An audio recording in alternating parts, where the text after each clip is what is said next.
the CDN comes in terms of, it's like, how do I access that website and the data on that website? Like, where almost like geographically in the world is that data stored for me? And I guess the idea is that if you can have the data on the website cached closer to me geographically, the website probably loads faster. The experience is probably better for an end user. We think DePINs work really well with traditional infrastructure and being able to bring nodes and coverage into places that are not cost effective. We're a multicast CDN. It's effectively a new paradigm. So Omar, thank you for joining me here today. Did we meet earlier today or no? No, we're just getting the chance to do that now. Okay, gotcha. You have a familiar face. You worked in big tech in the past. I think it was Facebook, right? Mm-hmm. So what motivated the jump from big tech, kind of stable, secure job and lifestyle into the crazy kind of volatile world of crypto? I've always been an entrepreneur. Actually, our company was acquired. So we're building a startup that was enabling remote communities to run their own cell phone networks. And this was not crypto enabled. We had kind of our own cell phone tower that was solar enabled, low cost, and included all the functionalities that would be as easy as running your own Wi-Fi router. Our company was acquired by Facebook Connectivity Labs in 2015, and we open sourced what became Magma and Open Cellular that Freedom 5 used and became Helium 5G. And I then went on to work with Facebook's ambitious satellite connectivity project to provide backhaul to these networks. And during that experience, I realized the limitations of the existing CDN paradigms. Now, CDNs are content delivery networks, and they can scale backhauls by deduplicating requests for the same content. And realized that getting access for these communities to have their own CDNs was nearly impossible. And even with the way CDNs work today, they're all unicast-based. So every single one of those communities, if they're all watching the same live stream, have to open up their own connection over the satellite. Like 6,000 communities in, Southeast Asia and islands trying to watch the Olympics can't do that in a really scalable way. So that experience set the stage for what we're doing at Blockcast, and my mission to provide connectivity to people could only be kind of realized by going out and doing this as an independent project. Definitely. Well, yeah, it's cool to hear about your involvement with Magma and kind of the early days of DY, right? Like that's what Helium and Freedom Fi kind of came around to maybe last cycle in terms of what to use, what core to use, what spectrum to use, right? CBRS. But yeah, interesting to hear you were involved with that from a very early stage. In terms of CDNs, you talked a bit about it there, but maybe give us a very high level, like what is a CDN and how would I interact with it as like a non-tech, just like internet user, right? Like how would it be relevant in my daily life? It's that plumbing that you don't always see even there because it works so well when it works, and when it doesn't work, it makes headlines. So a CDN is the terminal point for end-to-end encryption. There are hundreds of thousands, millions of servers around the world that are receiving requests for user traffic. You get routed to the nearest point of presence, and its responsibility is to cache content and to serve it from a vantage point with lower latency, but also importantly to reduce the number of hops that your request has to go so that we can reduce network congestion and costs and to make the service work better. So as a end user, you're kind of cut out from that whole ecosystem. When you're requesting media and it's served directly from cache, it's a lot cheaper for the ISP, for the content provider, but you as the end user, you don't get any of those savings. You get a better experience, but that's only limited in urban areas. If you live in a remote area or you live somewhere, you're trying to run your own ISP, getting access to this infrastructure that's really needed to scale is it's there's a lot of hoops to jump through, and you have to go through every single content network and get their appliance. So there's been a big initiative from streaming giants who are late to the game, non-FANG ones, Disney, Peacock, and the likes of them, who all came together and realized that CDN infrastructure was really exclusive, and they were paying a lot of money for it.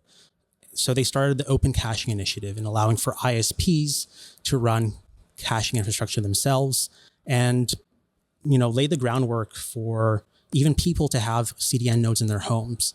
But there's slow adoption, and even though the technology's there, just the incentives haven't lined up.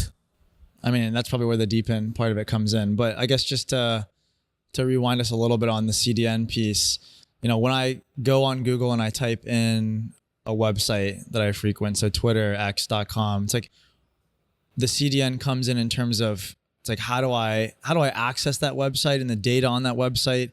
Like, where almost like geographically in the world is that data stored for me? And I guess the idea is that if you can have the data on the website cached closer to me geographically, the website probably loads faster. The experience is probably better for an end user. That's a big part of it is locality, and the more nodes there are in an area, the closer they are to you. Core piece of the CDN infrastructure is a traffic router. So when you go to media.netflix.com, it's seeing your request, it's seeing your IP, and it sees all the nodes in the network, and it routes you to the one that's closest to you. A big part of it is the caching, but actually the biggest use case for us is live streaming. More and more people are watching media live streams online, though television can do it orders of magnitude more efficiently. So a broadcast stream can use a single resource to serve an effectively unlimited number of people. With over-the-top media on the internet, it scales with every single user. So you are routed to the node that's closest to you, and if that node happens to be far away, you're having to replicate all the traffic from you, your neighbors, and everyone else up until that last point. The closer it is to you, the less duplication there is. I mean, yeah, and even in terms of metaverses, we don't talk about that much anymore. But last cycle, I think metaverses were all the rage. And what you said there about like live streaming kind of made me think of maybe some of the technological barriers that are holding the metaverse back from being a very mainstream thing, which is like just the ability to create like a persistent digital reality, but then have that be shared between 100,000 people at once in terms of like the infrastructural load on the internet is very severe, right? And so it sounds like CDNs could help facilitate an actual enjoyable metaverse experience. Yeah, it's to make it viable, live streaming to high population centers like in Southeast Asia is not cost effective for these hyperscalers and for large networks. In fact, Twitch pulled out of South Korea. They had to serve them from the US, and just because of the laws and regulations there are so challenging for them to get nodes in that environment. But it's essential to have node infrastructure in high population centers. And for live streaming in particular, when a lot of people are accessing the same stuff, like VR is for every single consumer of a VR stream, it's around 100 megabits. But even though every stream is kind of different for every person, 80% of that traffic is kind of assets that can be shared across people. So one of the big advantages of Blockcast and how we're differentiated from any other CDN is that we're multicast enabled. Multicast is this one-to-many distribution, so that everyone can use the same connection, the same resource, instead of having to get their own copy. So for something like VR, we can send out in bandwidth constraints areas all the same assets over a single stream.